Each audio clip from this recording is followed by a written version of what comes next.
Alright, now I want to talk about the various work holding devices. On this machine I have set up a 3-jaw chuck. Now the 3-jaw chuck is the easiest one to use, but it's also the most inaccurate way to do something. The 3-jaw chuck, on the inside of here there's what they call a scroll plate. And as I work the chuck, if I use the chuck key in here, and as I rotate the chuck key, you will see that all 3 jaws open at the same time. It's a lot like a drill chuck in a way. And if you turn it the other way, they all close at the same time. To use this, you want to put your workpiece in the 3-jaw chuck.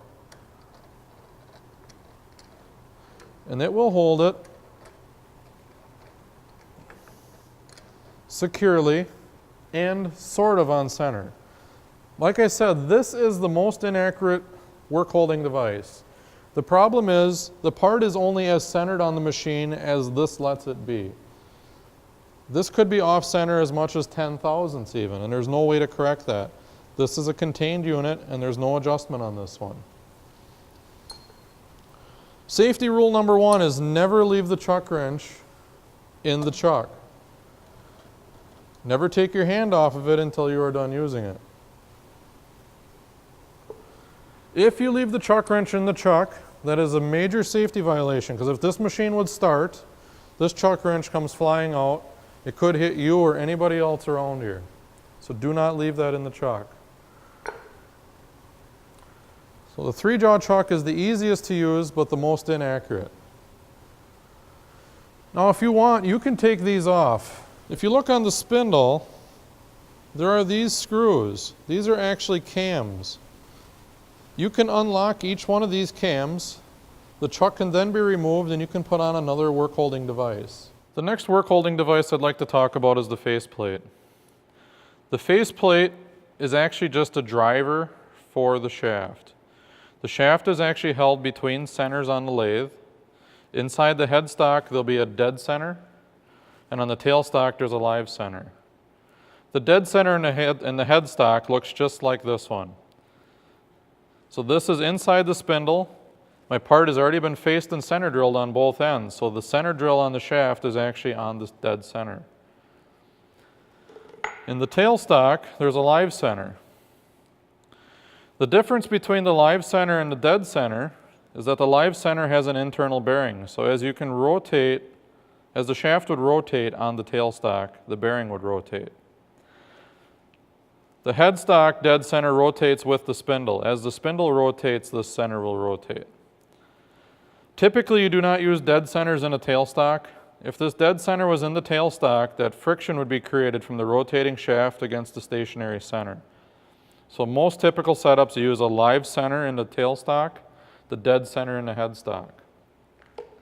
So if your part is faced and center drilled and it is in between centers, you need a lathe dog also.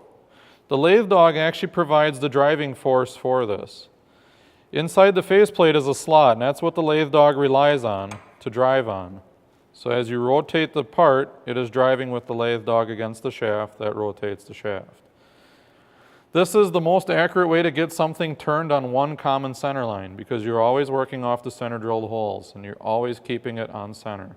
The next work holding device I'd like to talk about is the 4-jaw chuck. The 4-jaw chuck looks like a 3-jaw chuck, except that it has 4 jaws. Now this is called an independent 4-jaw. Every one of these jaws can be adjusted on their own. So as I turn this jaw backwards, you will see that the jaw moves in and out. The other 3 jaws are not moving. You have to adjust each jaw independently. This is also a precise way of keeping things either on center or deliberately off center. When you go to do a setup with one of these chucks, you will need to use a dial indicator. This dial indicator monitors the movement or the runout of the workpiece. I'll do a separate demonstration on this later, but just so you know, the dial indicator has to be used with a 4-jaw chuck. The 4-jaw chuck can be used to hold irregular shapes, or you can purposely hold anything off center. I made this keychain in a 4-jaw chuck. You can deliberately make things on different center lines. The next thing I'd like to talk about is tool holding. Work holding devices hold the workpiece. Tool holding devices hold the tools. So if you look up on top of the carriage here, I have the tool post. This is a dovetail tool post. This dovetail tool post allows for quick changes between different tools. This dovetail, if you look at how it is shaped, fits on this dovetail. So you have to have the handle open. You can install that and then clamp it. So this wedge right here actually is what tightens it. You'll see when I close that, that wedge actually moves down. On this kind of tool post, with this tool holder, we have this adjusting screw. This adjusting screw controls the height of the tool, and we'll talk more about that later.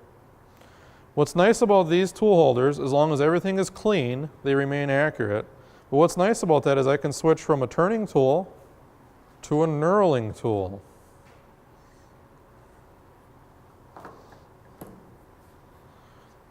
On this dovetail tool holder, there's 2 dovetails. I can put tools here or on the back side. This is typically used for boring bars. Another tool holding device is the old rocker tool post, or the lantern style tool post. So with this lantern style tool post, the tool fits underneath this long screw, and there's a half moon key in the bottom of there. You can angle this in any direction, and you can control the height of the tool here by moving that half moon key. You can change the angle of your tool and the elevation of your tool. When you have it set where you need it, you tighten this down with a wrench. The one we're going to be using in our demonstration today is the dovetail tool holder. As you can see, I have various different tools set up here. So I could put this one on the quick change tool holder. I could switch to this one, a knurling tool, or any other tool that I want to put in there. On your milling machine project, you made a lathe tool holder. This is the one that you will make in class. This is designed to hold on to the smaller tool bits that we have.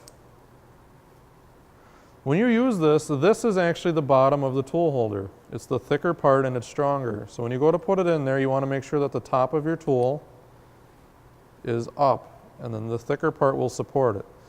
This then fits in this tool holder.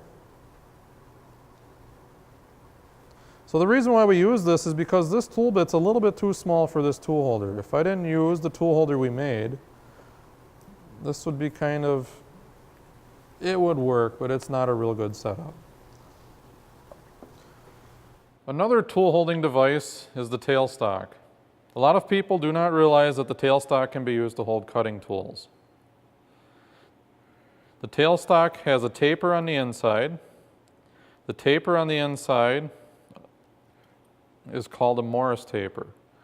If you have a taper shank tool with a Morris taper, that will fit inside the tailstock. Typically the tailstock will have a tail center in there. This is a live center with the bearing, and it's mounted in the tailstock. That taper is a self-holding taper. If you back the quill all the way into the tailstock, it will release the tool that's in there. You can remove that. So if you want to take out the tail center, you could put in a drill chuck. So now this drill chuck, you can put drills in there. This, you just snap in there. You just snap it in there, and it holds it securely. You can then chuck straight shank tools in there. For a taper shank tool, you have to make sure you match the right taper size. This taper is too small for this size of shank.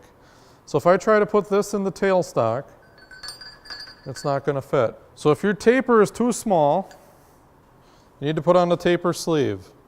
You line the tang up with the slot, and you just snap them together. Now this will fit inside the tailstock.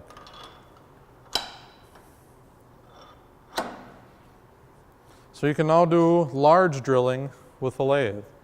So the tailstock can be used as a tool holding device.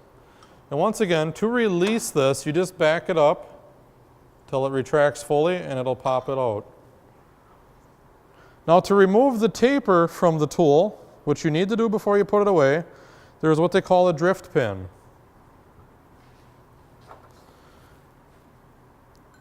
You insert the drift pin into the hole, and you'll use a hammer then to tap on the pin. When you tap on the pin, you'll notice I'm going to hold the drill with 2 fingers and the sleeve with 2 fingers, and I'm going to squeeze it so nothing goes flying here. And when you tap that wedge in there, it actually wedges this apart. You can then remove the sleeve from the drill. So those are the various tool holding devices that we have. We talked about work holding and tool holding devices. The different work holding devices are 3-jaw chuck, between centers, and the 4-jaw chuck.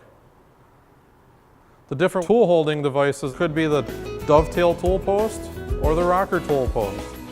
On either one of those tool posts, you can put on your left hand turning tools, your straight turning tools, or your right hand turning tools. Grooving tools, threading tools, knurling tools. There's a lot of variables you can use for tools when you're using a lathe. And I'll try to demonstrate some of those as we go through this course.